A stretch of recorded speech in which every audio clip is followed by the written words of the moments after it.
एक तो 360 मीटर की लंबी ट्रेन जो है किसी यूनिफॉर्म स्पीड से चलती है और किसी प्लेटफॉर्म को 55 सेकंड में पार करती है। एक व्यक्ति खड़ा है उस प्लेटफॉर्म पे और उसको वो 24 सेकंड में पार करती है। तो बताओ ट्रेन की प्लेटफॉर्म की लंबाई कितनी है। ठीक है, मतलब सोचो एक ट्रेन है, वो किसी व्यक्ति को 24 सेकंड में पार करती है। ठीक है, और वो प्लेटफॉर्म को 55 सेकंड में पार करती है। अब आज मेरी बात को समझिएगा। पहले तो ये अभी से नहीं, ठीक है, बड़ी इरिटेशन होती है उन बालकों से जो एक ही कमेंट को 50 बार लिखते हैं। सर चैंपियंस बैच आज मैंने लिया है, कोई प्रॉब्लम तो नहीं होगी। किस बात की प्रॉब्लम होगी यार, पढ़ाते हैं आप, बाकी बच्चों को डिस्टर्ब करते हैं, मत क्या करिए ऐसा। ठीक है, चलिए, तो हमें जो पढ़ना है वो क्या पढ़ना है। हमने एक बात को समझा कि जब कोई ट्रेन किसी व्यक्ति को क्रॉस करती है, इसका मतलब क्या होता है कि वो खुद को क्रॉस कर रही है। जैसे मानो जब भी कोई ट्रेन किसी पोल को, किसी पर्सन को, किसी भी पॉइंट ऑब्जेक्ट को पार करती है, इसका मतलब वो खुद के लंबाई को पार करती है। और जब कोई ट्रेन जो है किसी प्लेटफॉर्म को, किसी ब्रिज को, किसी दूसरे ट्रेन को पार करती है, इसका मतलब वो खुद की दूरी को भी तय करती है और दूसरे को भी दूरी को तय करती है। बड़े अच्छे तरीके से मैंने आपको सारी बातें बता रखी हैं। ठीक है, तो यहां पर आप समझेंगे ट्रेन ने व्यक्ति को पार किया, मतलब उसने खुद को पार किया कितने सेकंड में, 24 सेकंड में। और उसने जो है खुद को, यानी अगर हम बात करें ट्रेन की लंबाई L1 है, या आप ऐसे कह सकते हैं ट्रेन ने अपनी ही दूरी को तय को पार किया तो 24 सेकंड में, और ट्रेन ने अपनी दूरी तथा प्लेटफॉर्म की दूरी को पार किया है कितने में, 55 सेकंड में। तो आप यहां से एक बात समझ में आ गया कि नहीं आ गया, 1 सेकंड वाला आंसर, खुद की दूरी को पार करने में 24 सेकंड और दोनों की दूरी को पार करने में 55 सेकंड, जिसमें 24 सेकंड उसको खुद के लिए लगते हैं, तो 31 सेकंड किसके लिए लगते हैं, तो बोलोगे सर 31 सेकंड प्लेटफॉर्म को पार करने में लगते हैं। समझ में आ गया कि नहीं आ गया, फिर से समझो, खुद की दूरी को पार करने में 24 सेकंड, दोनों दूरी पार करने में 55 सेकंड, यानी अकेला प्लेटफॉर्म को पार करने में कितना, 31 सेकंड लगता है उसको, सिर्फ और सिर्फ प्लेटफॉर्म को पार करने में 31 सेकंड। तो स्पीड बराबर प्लेटफॉर्म की लंबाई कितनी है, तो बोलोगे सर 360 मीटर, और इस 360 मीटर को पार करने में समय कितना लगता है, तो 31 लगता है।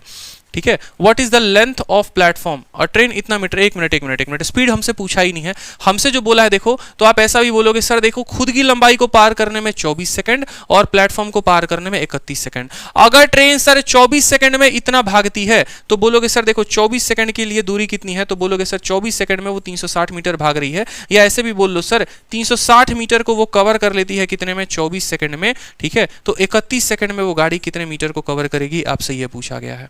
सिंपल सा क्वेश्चन है आपसे। तो आप बोलेंगे सर 360 मीटर की दूरी तय की ना सर, कितने में की, 24 में की। अब कितने का बताना है, 31 का बताना है, तो 31 का बताएंगे।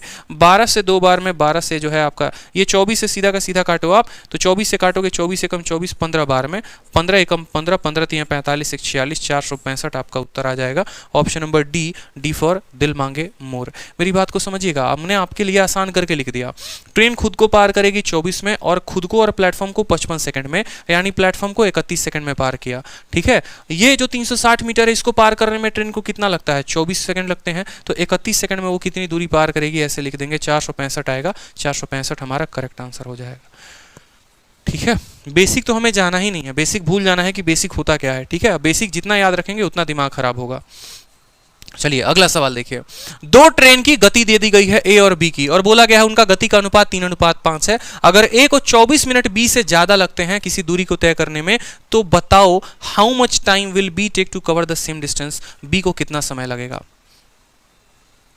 सर 10 अगस्त वाले में प्रॉफिट एंड लॉस की कितनी क्लासेस हो चुकी हैं, अमन साहू, मुझे लगता है 3 या 4 क्लासेस। और ये जो है आप इंक्वायरी नंबर पर फोन करके अमन साहू आप पूछ सकते हैं। यहाँ पर ये ऑनलाइन पूछने का जो है समय नहीं है, और ये सही जो है वो प्लेटफॉर्म नहीं है आपको क्लास का पूछने का। कोई भी अगर आप लोगों को एप्लीकेशन से रिलेटेड अगर कोई भी क्लासेस का इंक्वायरी करना होता है ना, तो आप हमारे इंक्वायरी नंबर पर कॉल करिए, आप उनसे पूछिए, वो आपको बहुत अच्छे तरीके से बताएंगे, एक एक चीज़ बताएंगे, क्लासेस कौन सी चल रही हैं, किस बैच में चल रही हैं, आपके स्ट्रैटेजी से रिलेटेड आपको और भी कोई डाउट है तो वो सभी चीज़ें क्लियर करेंगे।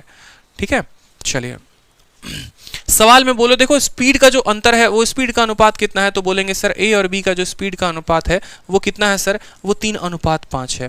तो समय का अनुपात कितना हो जाएगा, समय का अनुपात जो है वो उल्टा हो जाएगा, यानी 5:3 हो जाएगा। बोला गया है ए 24 मिनट अधिक लेता है बी से। ठीक है, अब यहाँ पर ए कितना यूनिट अधिक लेता है, तो बोलेंगे सर 2 यूनिट अधिक लेता है। यही 2 यूनिट का मान सवाल में कितना दे रखा है, यही 2 यूनिट का मान सवाल में 24 मिनट दे रखा है। तो 1 यूनिट का मान सवाल में कितना है, 1 यूनिट का मान सवाल में 12 मिनट है। हमसे क्या बोला गया है, बी कितना समय लेगा, तो बी जो है वो कितना समय लेगा, 3 यूनिट समय, यानी 12 × 3 कितना समय लेगा, 36 मिनट का समय लेगा। 36 इज द करेक्ट आंसर। ठीक है, चलिए